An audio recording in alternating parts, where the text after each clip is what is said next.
तो ड्रामा है इश्क के जुनून की लास्ट एपिसोड बिल्कुल करीब आ चुकी है। इसकी स्टोरी एंडिंग के करीब है और इस ड्रामे की ओवरऑल जो स्टोरी है वो हमारे सामने है। अब ऐसा कुछ बचा नहीं है जिसको खींच कर ये आगे लेके जाए और हमारे लिए सरदर्द बन जाए। ऐसा अब नहीं होना चाहिए। आपने पहले भी ये स्टोरी को बहुत ज्यादा ड्रैग किया है, खास तौर पर एमन की जो मेमोरी को लेके आपने इतना बड़ा मसला खड़ा कर दिया। अगर देखा जाए तो इस ड्रामे को और भी ज्यादा लंबा कर सकते हैं, चाहे वो माहीन वाला चैप्टर है उसको खोल दे। उसके बाद अगर हम शरोज को देखें तो जिस तरह से उसके सारे कामों को पर्दे में रखा गया है, कोई भी एविडेंस सामने लेके नहीं आ रहा। ना तो एमन बोल रही है, ना आगे से अब राहिम बोल रहा है। भाई वो अपने बाप को बता भी नहीं रहा कि जनाब मेरे मुंह से मास्क किसने हटाया था, ऑक्सीजन मेरा गला कौन दबा रहा था। सब कुछ चुप करके है तो चुप करना बनता भी है, क्योंकि उसकी बात को मानेगा कोई नहीं। क्योंकि शुरू से लेके अब तक जो राहिम है वो सिर्फ और सिर्फ एलिगेशन लगाता रहा है अपने भाई शरोज के ऊपर, और उसका बाप पहले ही उसको इनकार करता रहा है, उसकी बात पे यकीन नहीं करता रहा। तो ये बात तो तय है कि बगैर एविडेंस के वो शरोज को गुनहगार साबित नहीं कर सकते हो। यही मामला एमन के साथ भी है। तो अब अगर इस ड्रामे की स्टोरी को आगे बढ़ाना है या फिर लंबा करना है तो मेरे ख्याल में ये ड्रामा हिट नहीं होगा, बल्कि पहले से ज्यादा लो हो जाएगा। जो कि मुझे नहीं लगता कि आप ये मजीद कोई ऐसा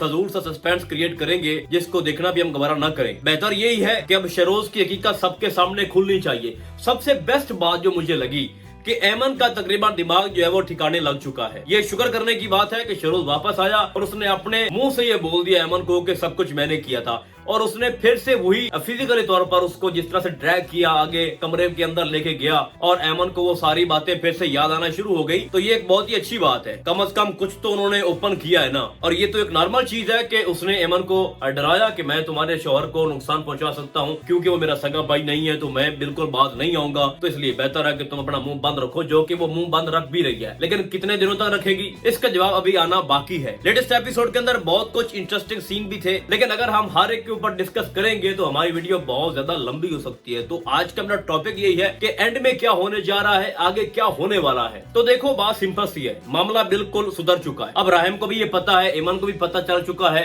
कि हमारे पीछे कौन है, शरोज। एमन को भी हकीकत सबके सामने उसकी आ चुकी है, जनाब के सब कुछ शरोज ने किया, उसकी मां करवा रही है। अब सिर्फ एक बंदा बचा है, अली नवाज, जिसके सामने हकीकत ओपन नहीं हुई।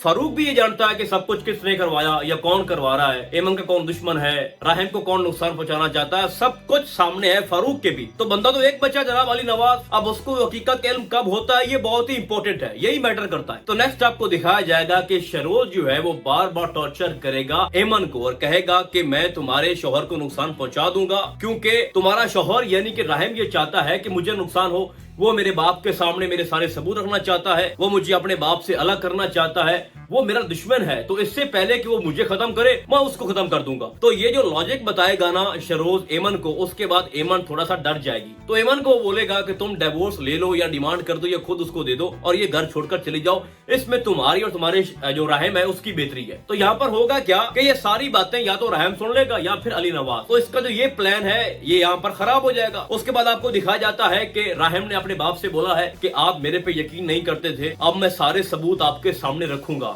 एक एक चीज आपके सामने रखूंगा कि तुम्हारी बीवी आफिया और तुम्हारा बेटा शरोज क्या कुछ कर रहा है। मैं आपको ये भी बताऊंगा कि हमारे ऊपर अटैक किसने करवाया, एमन की जान कौन लेना चाहता था, एमन के साथ जो ज्यादती करने वाला था, जो करना चाहता था वो भी शरोज था, क्योंकि पहले तो अली नवाज को यकीन नहीं है ना। और अगर हम एमन को देखें तो वो अब बोल भी देना कि सब कुछ शरोज ने करवाया तो उसकी बात को मानेगा कोई नहीं, क्योंकि उसकी जो मेंटली कंडीशन है वो शुरू से जिस तरह से आ रही है तो उसकी स्टेटमेंट की कोई वैल्यू नहीं है। तो अब बात सिर्फ सबूत के ऊपर खत्म होनी है। तो सबूत होंगे तो इस ड्रामे की लास्ट एपिसोड आएगी और इस ड्रामे का एंड होगा। तो सबूत तो इकट्ठे करने शुरू कर दिए जनाब हमारे राहिम ने। अब जो राहिम का दोस्त है काशिफ, वो सारे मामला को हैंडल करेगा, वो पता लगाएगा कि इस्लामाबाद के अंदर किसने ये सब कुछ किया था। तो जहरी बात है जो शमसी है, जिसको आफिया ने फोन भी किया कि तुम ये शहर छोड़कर चले जाओ, तो ये बात तो पक्की है कि ये सब कुछ किसने किया था, शमसी ने। किसके कहने पे, आफिया के कहने पे। तो शमसी को ट्रेस किया जाएगा, उसको पकड़ा जाएगा, शमसी बयान देगा, वो अली नवाज के सामने आएगा। और कौन लेके आएगा, हमारा राहिम। उसके बाद डॉक्टर को पकड़ा जाएगा। वैसे देखा जाए तो अगर शमसी बयान दे देना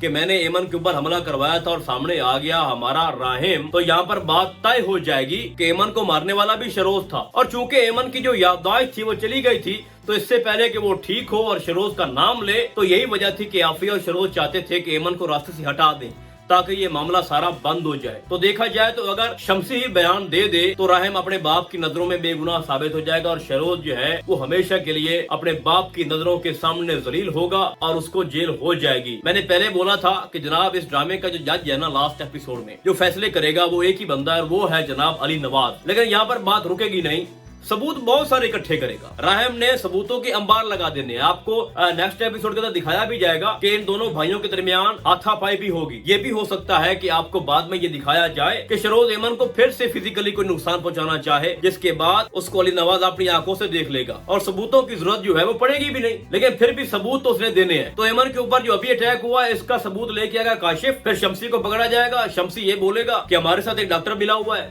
वो मेडिसिन पहले देता था जनाब एमन को ताकि इसकी मेमोरी रिकवर ना हो। तो इस तरह करके सारे जो प्रूफ है वो राहिम के पास आएंगे। राहिम जनाब देगा सारे सबूत किसको, अपने बाप अली नवाज को। तो उसके बाद फिर क्या होगा, शहरोज को जनाब सजा हो जाएगी और आफिया को तलाक हो जाएगी और यही एंड होना चाहिए इस ड्रामे का।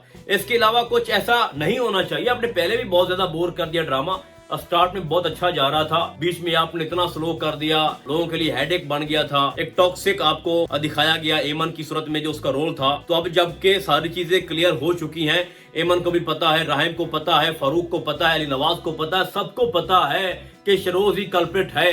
तो अब मेरे ख्याल में आगे ज्यादा इस स्टोरी को ड्रैग नहीं करना चाहिए और ये ड्रामा अब जल्द खत्म होना चाहिए ताकि हमारे सुपरस्टार दानिश तैमूर का जो ड्रामा शेर है वो लॉन्च होने वाला है और वो जल्दी आए ताकि हम बाकायदा तौर पर उसके ऊपर रिव्यू करें। अब यहाँ पर कुछ लोग ये सोच रहे होंगे कि जनाब एक मंगेतर था एमन का, उसका रोल आगे एंड में क्या होगा। तो भाई होना क्या है, वो बेचारा जब छूट जाएगा तो उसको गुस्सा तो है कि एमन ने शादी क्यों की राहिम से, जिस राहिम ने उसके ऊपर अटेम्प्ट किया था। अब देखो उसके कदम को तो ये नहीं ना पता कि शहरोज ने किया था, उसको तो यही लगता है जनाब के एमन ने जानबूझकर ये साजिश खेली थी। लेकिन जैसे ही वो जेल से बाहर आएगा, और जेल से बाहर कब आएगा, जब शहरोज अंदर जाएगा। जहरी सी बात है, जो कल्प्रिट है वो कौन है, शहरोज है। तो शहरोज की वजह से ही जनाब उसका कजन जेल के अंदर है। तो फारूक उसको छुड़वा लेगा और फिर आराम से सुकून से बैठकर उसको समझाया जाएगा कि देखो ये सब कुछ इस तरह से हुआ था, ये इत्तेफाक में सारा कुछ हुआ था, ना तो ईमन का कोई कसूर है और ना ही हमारे राहिम का। तो उसका कदर ये समझ जाएगा, उसको ढेर सारा और भी पैसा दिया जाएगा, उसकी माँ को राजी कर दिया जाएगा और ये मामला इस तरह से सॉल्व हो जाएगा। अब बाकी बची माहीन। देखो माहीन का जो कैरेक्टर है ना बड़ा अच्छा दिखाया गया है। उसको कोई फर्क नहीं पड़ा कि उसने शादी क्यों की एमन से। जैसे ही उसकी हकीकत राहिम की उसके सामने आई है वो बेचारी रो रो कर पागल हो रही है। देखो सच्ची मोहब्बत वो करती है, उसके अंदर फीलिंग्स तो है राहिम के लिए। तो जब उसको यकीन हो जाएगा ना कि अब राहिम की मजबूरी बन चुकी है एमन के साथ रहना और वो एक दूसरे के साथ खुश भी है, तो मुझे जहाँ तक लगता है माहीन पीछे हट जाएगी। और ये मेरी ख्वाहिश भी है कि इसको मजीद आप माहीन को टॉक्सिक मत बनाओ, उसको वहीं पे छोड़ दो। और हम सच में चाहते हैं कि ये ड्रामा ज्यादा लंबा ना जाए, क्योंकि उसके बाप को भी ये एहसास हो चुका है कि मुझसे बहुत बड़ी गलती हो गई है और उसने इज़हार भी किया कि मुझे समझ नहीं आ रही कि मैं किस मुंह से माफी मांगूं, मैं बहुत ज्यादा शर्मिंदा हूँ। बचपन के दोस्त थे ना भाई, उनका एक बड़ा क्लोज रिश्ता था। तो हकीकत क्योंकि आश्कार हो चुकी है भाई, तो मेरे ख्याल में अब ज्यादा ढिंडोरा पीटने की जरूरत नहीं है। बस शहरोज को पकड़ो भाई और इसको फारिग करो और आफिया को घर से निकालो और घर में थोड़ा सुकून लेके आओ। और अली नवाज और राहिम की जो जुदाई आपने दिखाई है, जो गलत फहमियां पैदा हुई हैं और जिस तरह से आपने बाप बेटे की मोहब्बत दिखाई है, उसको कवर करो। बाकी आपको क्या लगता है कि इस ड्रामे का एंड किस तरह से होगा और किस किस को मेरा आज का रिव्यू अच्छा लगा है, आप लोगों ने मुझे कमेंट्स में बताना है। तो फिलहाल के लिए बस इतना ही, हम आपको बहुत जल्द मिलेंगे किसी और ड्रामे की डायरी में। तब तक के लिए अल्लाह हाफिज।